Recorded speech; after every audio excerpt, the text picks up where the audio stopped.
ndona ni operation ita na harassment kire ingenda kuria ni ati ona tukiroraga ni tukundu turore na tumenyerere ona ithui wa mbere ona tutai turerwo ni borithi twina jukumu ya gutwara andu aitu na ithui tukenaga riria tuonete andu matwaritwo magakinya na magacoka mutai na thina koguo kwini kwekorwo gikeno gitu koguo wa mbere kire ingenda kuga tondu cine ndeka nini tutwe haha umenye ona mathi na haha no tuguthie na mbere na kuruta wira ni kuria matereba maitu na andu aitu to cooperate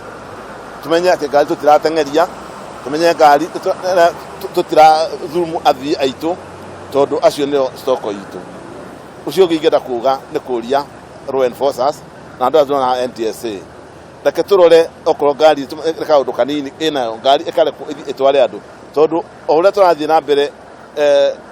kuhingiriria ngari haha noguo thina ugukorwo tondu riria maririkirerio kana utuike gutire rekorwo ngomathie hindo ngo ndio kwambia kuruta wira muru gutengera gwika atia nundu wa gukaba maundu maria wa gukaba thabari ithire ona wakorwo tukuthie Tembu ona wakorwo ngari ni rugametio usutie horo na borithi ruta wira wacio hapa sana. Tukiangalia hizo gari tunajua bado tujafikiwa. Sasa tunaona kuna shida, tunapoteza wakati mingi sana. Serikali ingetafuta njia nyingine ile ingetusaidia naye kama ndi kuangalia, maana serikali wako na njia nyingi sana za kuangalia waone zile magari ambayo inafaa kwa barabara ila haifai kwa barabara. Maana hizi gari zote ukiangalia hata nyinyi wenyewe kuangalia mpaka zote ziisha itakuwa tumechukua muda mwingi sana.